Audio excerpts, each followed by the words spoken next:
All right. Austin Krogan here, your dad bod transformation specialist. And today, today's series and topic, we're going to be doing culture influences our health and how to be more resilient and live with less stress. Really talking about lifestyle here. And today, I have the pleasure of interviewing and speaking with Tom Lenz, who is a PharmD professor at Creighton University, School of Medicine in the Department of Family and Community Medicine, has published over 100 articles and books and educational materials on the topics of chronic disease, lifestyle, medicine, and well-being. Tom is also an amazing husband, father of 4 beautiful children, a man of faith, and above all things, he's my father-in-law. And super grateful to have you on today, Tom, and I can't wait to dive into some of this. Yeah, no, thanks for asking. This is going to be fun. I'm looking forward to it. Awesome. So we're gonna jump right in to the topic here, and we are gonna dive into 2 specific things like we just mentioned, and that's one, how American culture influences our health, and then 2, how to be more resilient and live with less stress. And I think that is a key indicator there. So before we get too involved here, Tom, tell us a little bit about what got you started in this field and what made you so passionate about it. Yeah, well, I mean, I think it's a tall order to discuss in one podcast. So we'll see, how much depth we can get in. Hopefully, a few good points can come through. But this is an area that I've been working with for quite some time. My area of writing and research is in chronic stress, specifically related to chronic disease management. And I think I got into this. Well, I mean, the longer story is 30 years ago, but Right.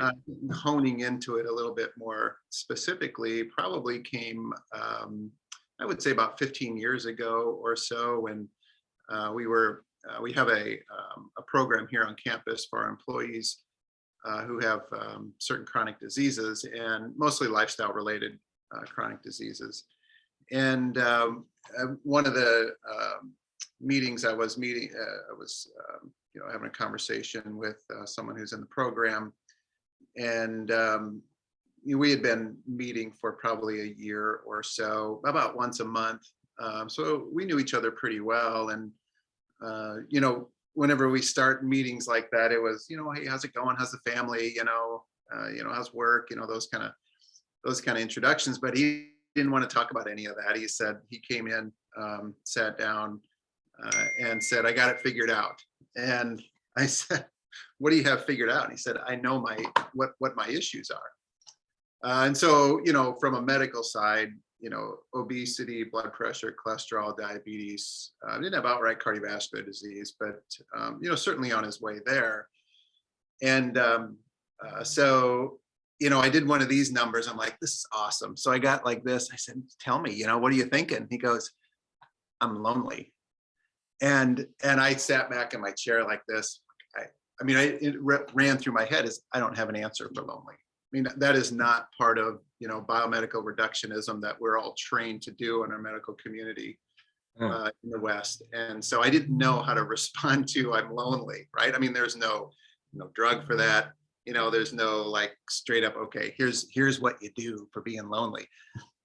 So that was a real, awakening for me to say, I need to learn more. I need to make my, the approaches to how we care for people differently, because it's not just about the biology. It's not just about having high blood pressure or having blood sugar that's out of range for diabetes. It goes so much further than that. So anyway, yes, to make a long story short, there's so much behind each person, behind each diagnosis, behind each thing someone says about what maybe their outward, I'm overweight. Well, there's so much behind that story. So anyway, that led to a whole another level of series of research questions and opportunities to write and to explore So I guess that's a very long answer to a very short question on your part, but that got me started down this road.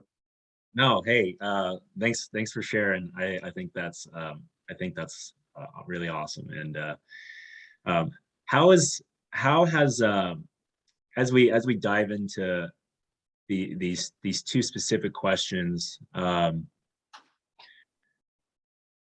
with American culture, how has that influenced, or, and I notice we're using the word influence, but has it affected our health, or, and like, is it, there's positives and negatives there, right? So how has that influenced that? Or is it like, can it be negative? Is it like, when I put affected, is that a bad thing, or is it a good thing, or is it a little bit of both? I With think American culture. I think it's just language. I think it's all of the above. And using positive or negative, probably mostly negative. Hmm. Yeah. And I think, to be fair, I kind of like to pick on American culture a little bit because it's just what I know best, right? Because we live here. But I think, to be fair, I was talking about culture in the West, and now I think,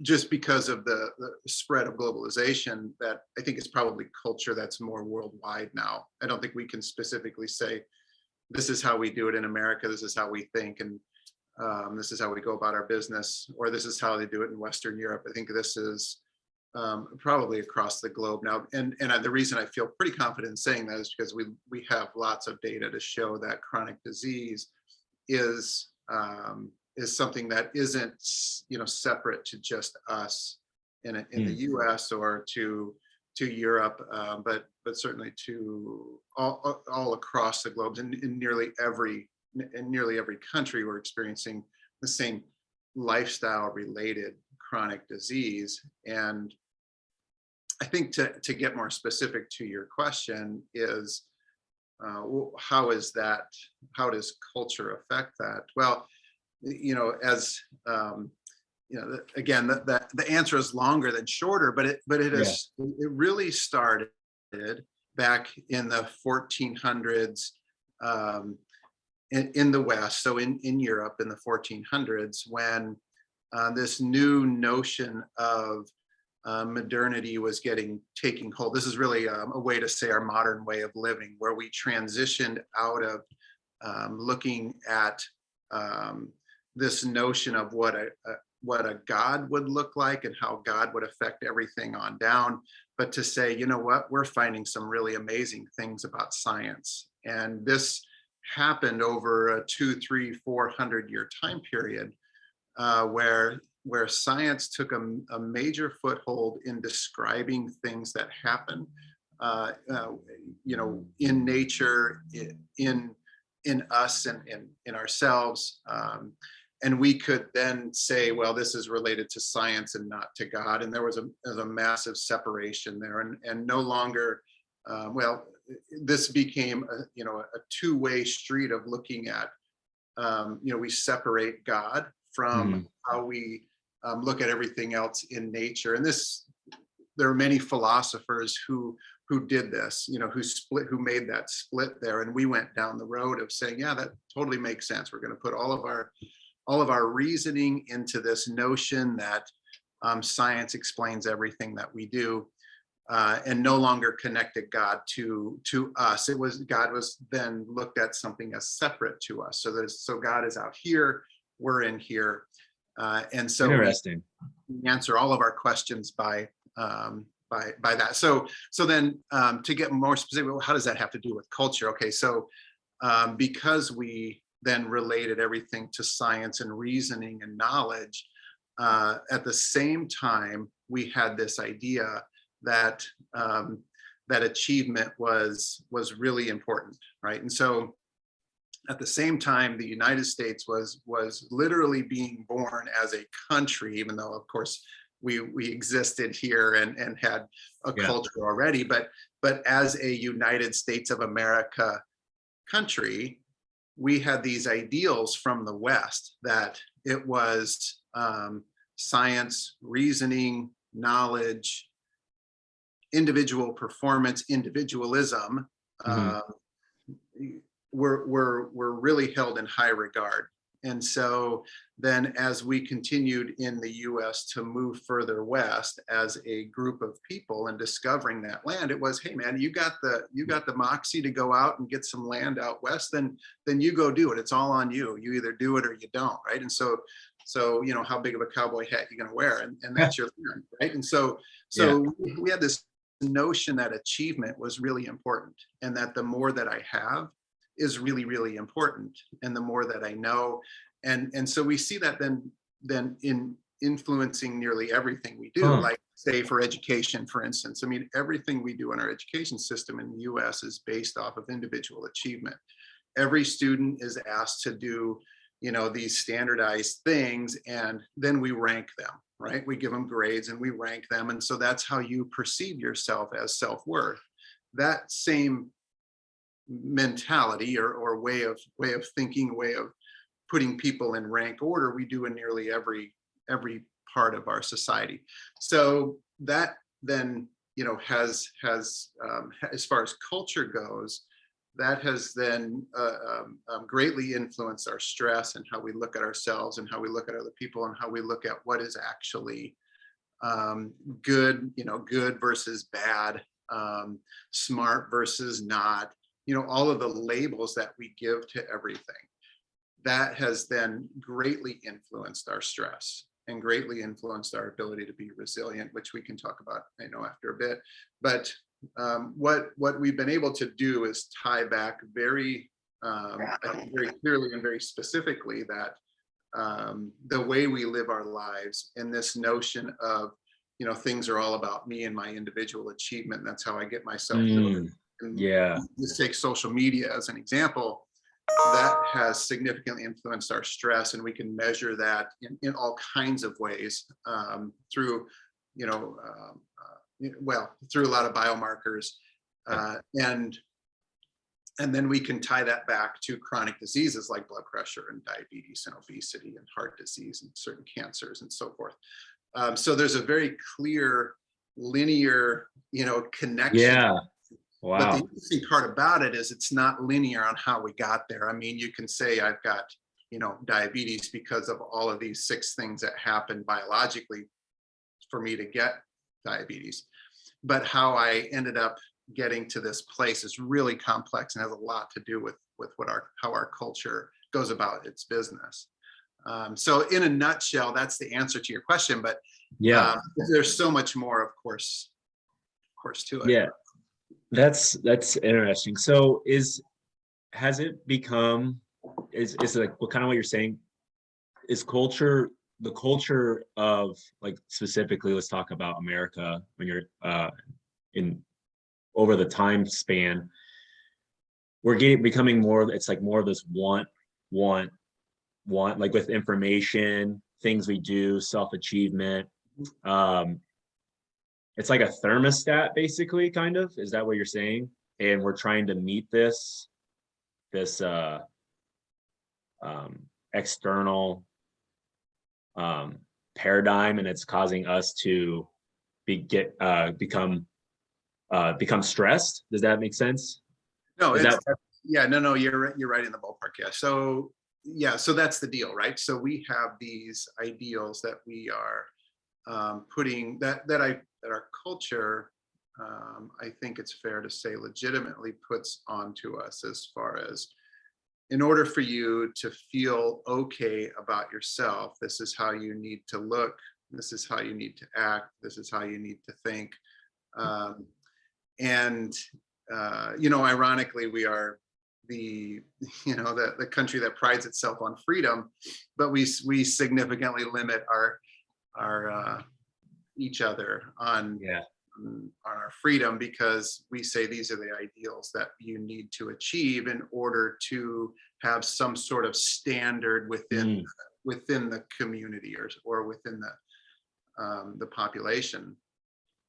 Those benchmarks, whatever they are, I mean, mean, you can talk about them on body size and shape. You can talk about it as far as, grade point average, if you're in school or whatever smart means, relative to some standardized test. You can talk about it relative to economy, and how much money you make or what kind of car you drive or how big of a house you have. You can talk about it relative to social media and how popular you might be on social media and what kind of influencer you are. And all of those, we set all of those standards. And so we feel like we need to live up to them. What then is happening to us, from an emotional, psychological side, is that when we feel like we're not living up to those, which is almost 100% of the time in almost 100% of the people, then that has a physiological influence on us. So it changes our physiology, changes our biology, which takes us down the road of chronic disease. And that's the connection there, right? So this ideal, these ideals that you mentioned that we need to live up to, this paradigm or whatever it is, this thing we're trying to achieve, because we're so achievement focused in this country. Yeah. Those are the things that ultimately lead to our downfall. Such an irony, right? Yeah. Yeah. Great here, but it's actually making us, our perception is where we need to be up here, but it's actually, and we see, this play out so specific and so easily identifiable in mental health. The mental health of our young people is suffering more now than it ever has in our history. We've got the data to show clearly that it's a big issue, and it's not just in our young people, but it's in our, all through all age groups. Unfortunately, it gets less as we get older, but specifically in our young people, and that's part of this. It's part of these living up to this idealism that we so heavily cherish in this country. That's a mouthful. I like that. No, I see how this can tie into the next question, because if you're talking about from, okay, we have a biological standpoint, a genetic, when you're talking about the diabetes, for instance, while that can be more internal and through whether it's lifestyle or passed down through family, right? The standpoint of, okay, the pressure from society around us, and all these stress indicators are really, that's what's causing this chronic illness and stress. Because stress is I think I read somewhere in an article, which maybe you'd be familiar with, that stress is, I think, one of the most active killers in America is stress. Well, about 85% of our primary care visits in our healthcare system are stress related. Wow. Yeah.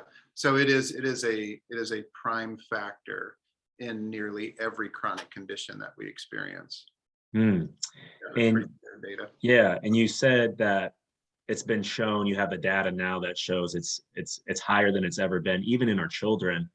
So that's an eye opener that will, even as we watch as culture has shifted over the centuries, that it's wow, okay, this is obviously the common denominator or problem around. It's not just the biological aspect of it, right? Yeah, and yes. I mean, it's so complex, and this is why. That's why, you say, okay, is it a common denominator? Does everything come down to that? I'm not sure, if I could say, that, right. Because there's so many factors that affect the complexity of our culture and related to our health. But I think stress is one that is on the list. I think it's on the short list, at least in my mind anyway. But I also want to, I think, be clear in that there are many good things about our culture and about our ideals in the U.S. and in the West that have led to some great progress. too. So I don't mean to say that No, that for it's sure. all bad. It's just that we take it all very too seriously. We just Yeah, take ourselves too seriously. We take all of this business way too seriously. yeah, Um, yeah. So I think what you say, yeah, is right there, in that we do have some, common factors that lead to all of this business of health and chronic stress, and this whole notion of resiliency. oh, okay. That's great. It's really interesting to think about it that way when you articulated it the way you did, because I didn't think about it like that. And I think that kind of pans into the next question, which I'm really excited about, because I'm really excited to see how you're going to bring that together here, and which is how can we be more resilient and live with less stress in our lives, right? Around um, uh, this notion of American culture and stress in our lives and chronic diseases, and how those are maybe becoming more common as the data show that it's scaled right over time. But how can we be more resilient to that and live with less stress? And yeah, so yeah, let's go right into that. And I'm really excited to see what you have to say about that. Yeah. So um, such a loaded question, because there is no one right answer, but I think Yeah. we're getting closer to the right answer for this. And I like to look at it in thinking about the differences between tinkering and transformation. Okay, so tinkering, I always think of tinkering like a mechanic or someone who makes a watch or a clock, right? I mean, you do a little adjustment here and a little adjustment there to make that motor just hum a little bit better. Mhm. Um, and tinkering, you can think about it relative to your health also, that, okay, we need to eat right, we need to exercise, we need to get enough sleep, we need to have good relationships and the relationality with each other. There are many tinkering activities or strategies that we can do to improve our health, and they're all good and they're all necessary, right? And as far as they are, but they're not going far enough. They don't go far enough by themselves. And so let me try to unpack that a little bit. Yeah. So we know that we need to get enough sleep, 7 to 9 hours of sleep, because that sets us up for lots of things, and health wise, and we've got great data to support that now. And nobody needs data to know that when they get a good night's sleep, they feel better. Yeah. So Yeah. anyway, Right. just for the record, right? Yeah. Seriously. But anyway, so that's a tinkering activity that is a little adjustment that helps our health improve. So if we're getting 5 hours of sleep a night, bumping that up to 7 is probably going to be a nice adjustment to our health. Same can be said for nutrition. Getting enough fruits and vegetables and less processed foods, less sugars, and so forth. Those things are going to help us feel better. Make some health improvements. That's a good tinker. Exercise is the same way. Getting out and taking a walk 30 minutes a day for 5 days a week. Those kinds of activities are really great to improve our health and makes us feel better. Improves our well-being. And those are what we have really based all of our work and emphasis on as a healthcare community, and I would say probably a community at large, to move ourselves in a direction of better health, right? Better well-being, so mentally, physically, so forth.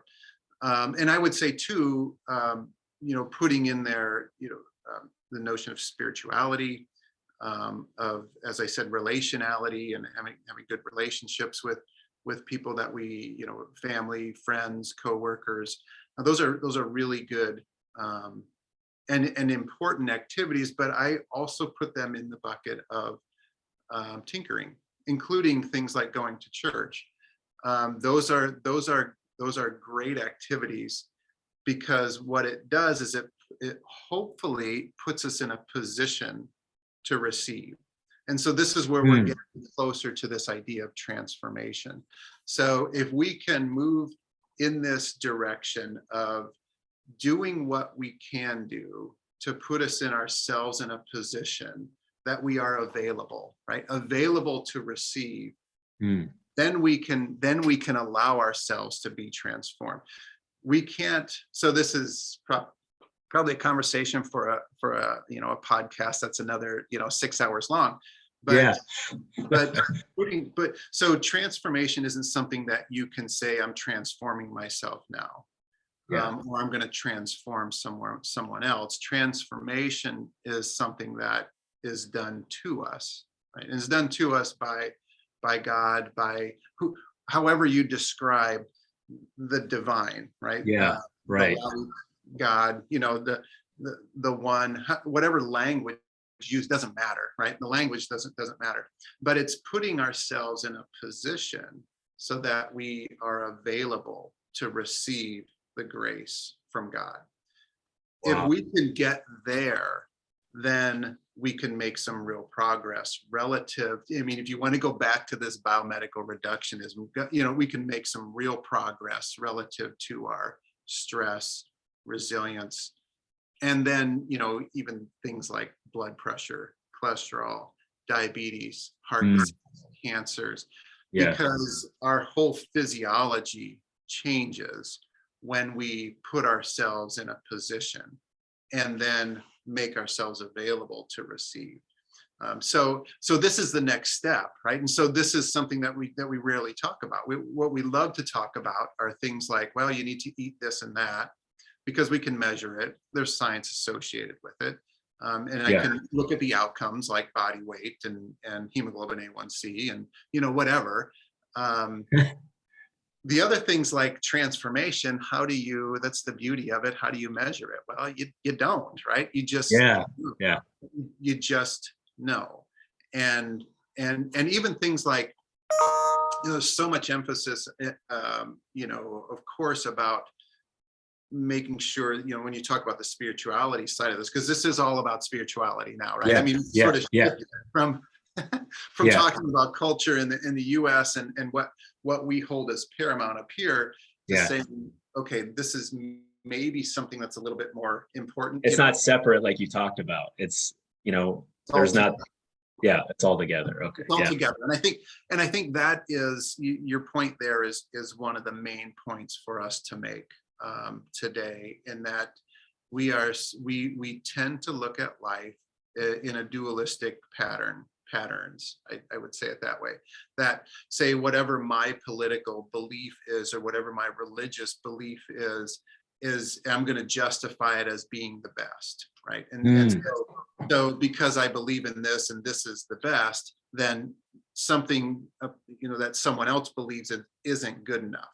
Though that's dualism. And if we can move ourselves towards an acceptance of whomever believes in this or holds this as important to them or behaves in this particular way, not to say that someone can behave in however they want and they still need to do what's right, but that an acceptance from our part is moving beyond this idea of dualism and more being more conscious of and accepting of the world the way it is, and people the way they are. That moves us towards this idea of unitive consciousness, where we are all in the same playing field with the sameness.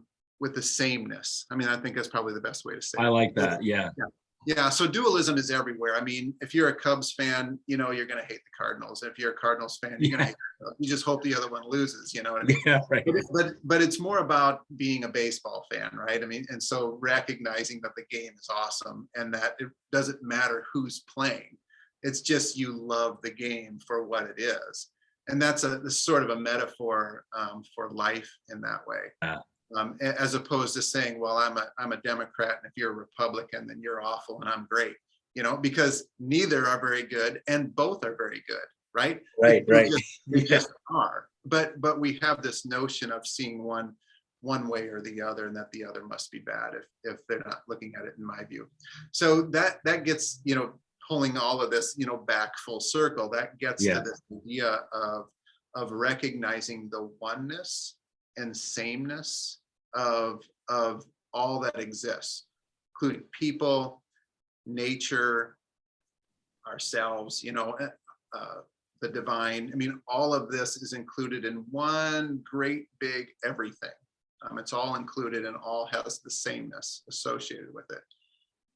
And so if we can move in that direction, then we're getting closer to this idea of transformation. Oh, there we go. That's a mouthful, right? And that's a yeah, whole, you just brought it all together with that. well, I'm not sure if I did or not, but that is, I mean, that moves us in the direction of, if we can put ourselves in a position to accept what is, then we're allowing ourselves, we're allowing God to move us in a transformative way, right? But we have to, in our own minds, say, Cubs and Cardinals are great. Both of them are great because the baseball game itself is great. I mean, life itself is great. That's great. If we can get there, then we can be in a position to receive. We can allow ourselves to be open, right?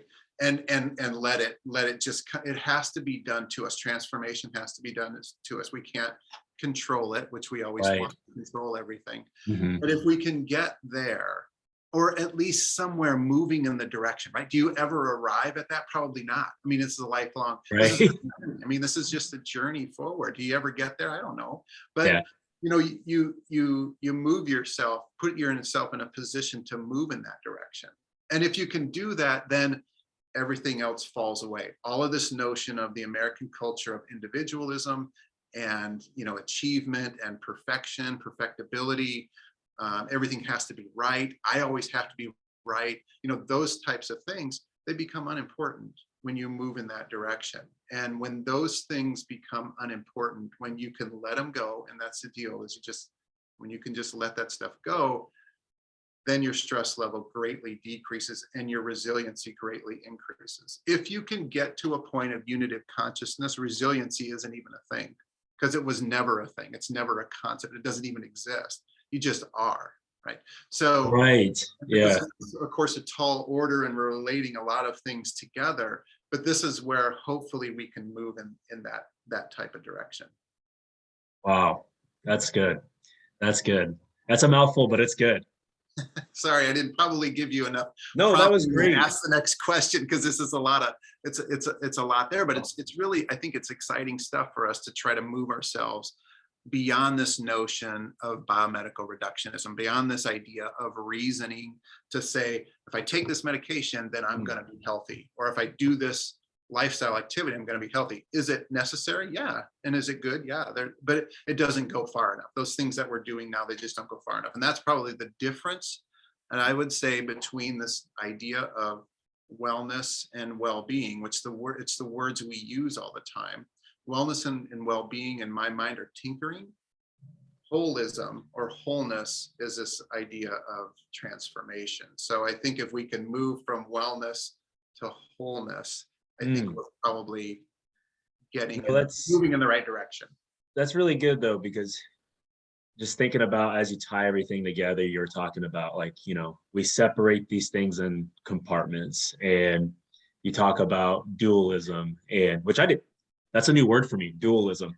You talk about dualism and individualization of the individual trying to achieve these things, and then culture as a whole is creating all this pressure on us to have to be or see or achieve this transformation, but transformation's happening, right? Is that where we're going? And that, it's not this one thing or the other, like we talk about with, like we were just talking about with God, the spirituality of it. It's like, you can see, like you mentioned, you can see when a transformation's there.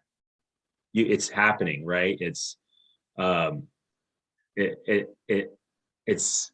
well seen that that's happening. And like you said, being available and open, that, hey, we're all playing the same game. We're all, when you talked about baseball, that's such a great analogy, because we're like, Republican, Democrat, like you're looking at all these different things, but in reality, it's all the same. It's just different language, but it's going on to the same divine, right? But until we can understand this isn't like compartmentalized, and then, we go, oh, well, that's not the same as this. So then it creates more pressure, right? Yeah. Well, yeah. So I think, yeah, I mean, I think you summarized it rightly there. And so then, I think probably the next thing is, well, how do you, what do you, I mean, mostly like stammering around, like, I don't understand what I'm supposed to do. What do I do now? Right? What do I do now? Well, you keep tinkering, you keep tinkering and you keep, putting yourself in a position to receive, in whatever that means for you. But I think the one thing that you can do that is, would probably help more than anything out of all of this, more than anything, one participatory activity, right? You got to get yourself in the game and not just stand by the sidelines and say, if transformation happens to me, then I'll just sit back in my chair and I'll just wait for it to happen. No, that's not the way it works. This is a great part about God, and that God wants you to participate, right? He gives you the freedom to choose. God gives you the freedom to choose whether to play the game or not. You can sit back and not and watch it, or you can get in the game. And so what is it? How do I get myself in the game? What do I do to get in the game? Well, there's lots of things. So there's so many entry points. I mean, they're endless. I mean, you can't even put a number on the number of entry points to make yourself available, right? But one of the things that I think is super helpful for people is to be, and it sounds cliche, but to be present. Now, this is harder than what it sounds like. And here's a little bit of trivia for you, is from research that about 90% of what we do up here in our mind, in our thinking mind, is either replay the past or we project to the future.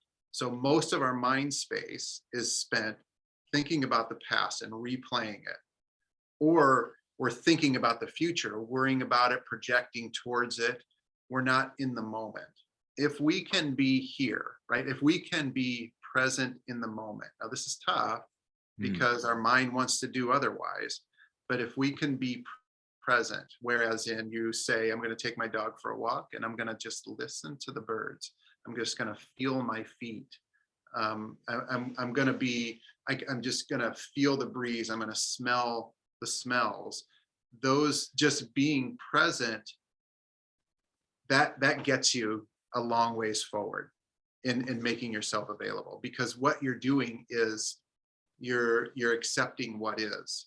You're just being there and accepting what is. You can't label or judge anything if you're just here in the moment, right? And so, Great. there of course there are times, when we do our work, we're concentrating on our work and we're in the moment, of course, and there's things we have to do in our daily lives, of course. But if we spend less time replaying past events and worrying about those, and projecting towards future events and worrying about those, we spend more time in the moment.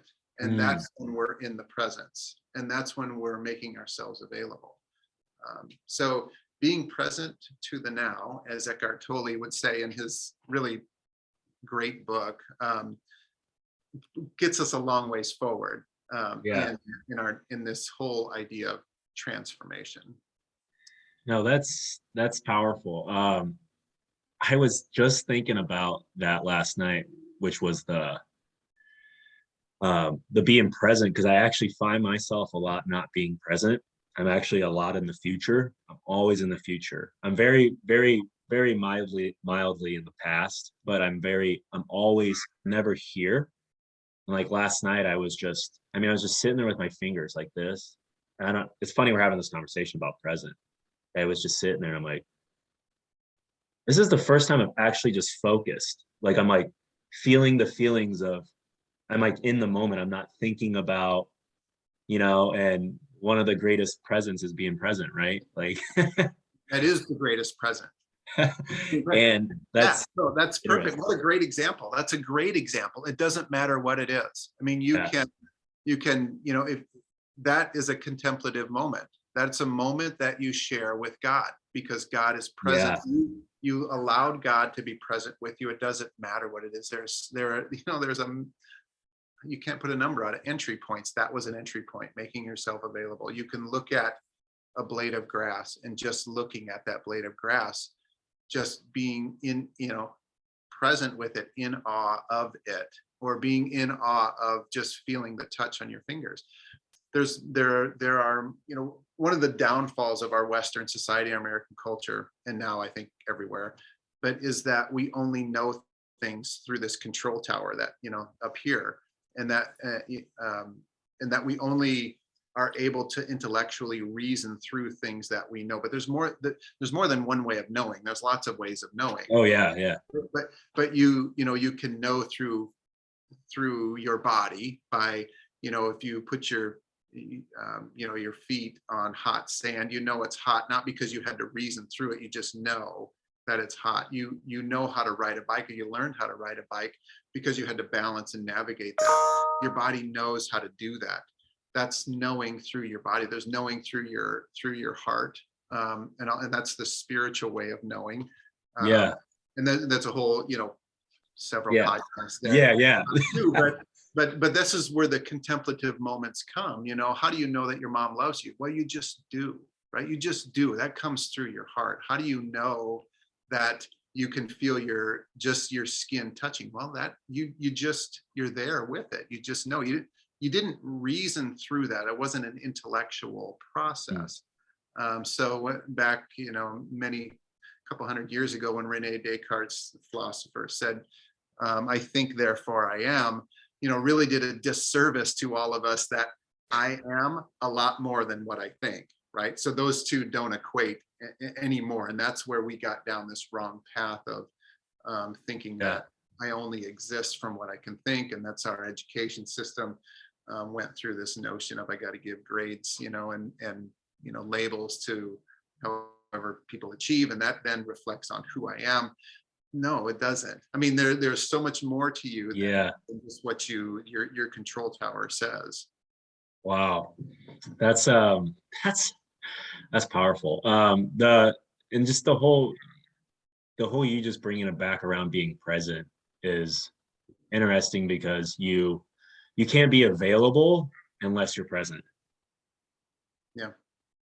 You can't be available to anyone unless you're present. Okay, so anyone or anything, including yourself, right? I mean, if it really is as Richard Rohr loves to say, and I love this analogy, that you have a true self and you have a separate self. And our separate self, a lot of people would call the ego, or some people call it the false self. But this is what we use to constantly judge and put labels on and rate our self-worth, right?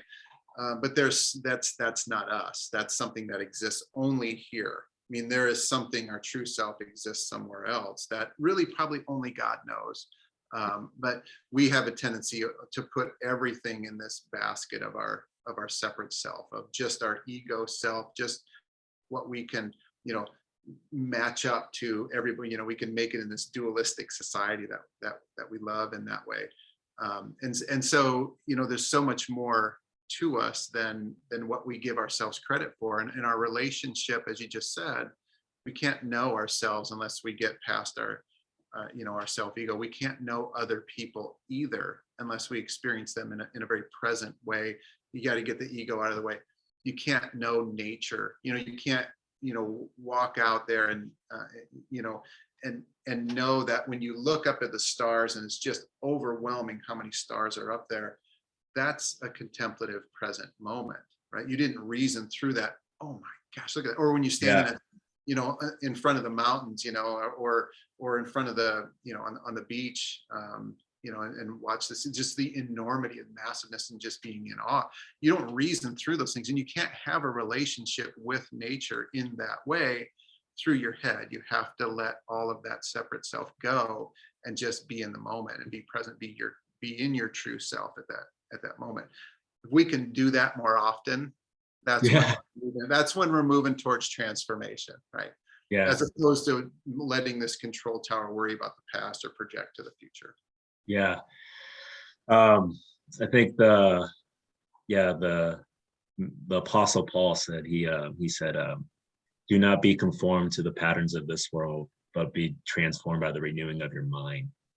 So you can only renew your mind through being present and, greater he that is in me than he that is in the world.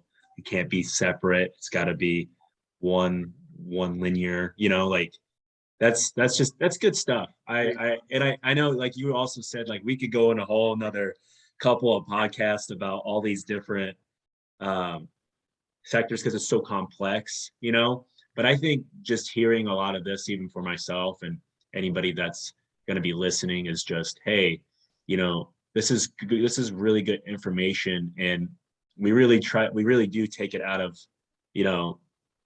like you said, there's a lot of complexity, but it really just comes back to this wholeness, self, this, this one thing, and being open and available. And it's good stuff, and you can get so caught up in the culture and the today's world of all the different factors that go into, having to perform and meet these expectations and standards that you are never actually present. Therefore, you are never actually available. Therefore, you're almost never whole, right? Like you're never getting into that transformation, the transformation you're talking about, right? Yeah. No, you got it. Good stuff. Yeah. Well, yeah, so it was awesome having you on today. I know you gotta get going on over to your class here at 11, right? Yep. Class in a couple minutes. Okay, well, I'll let you go, and then it was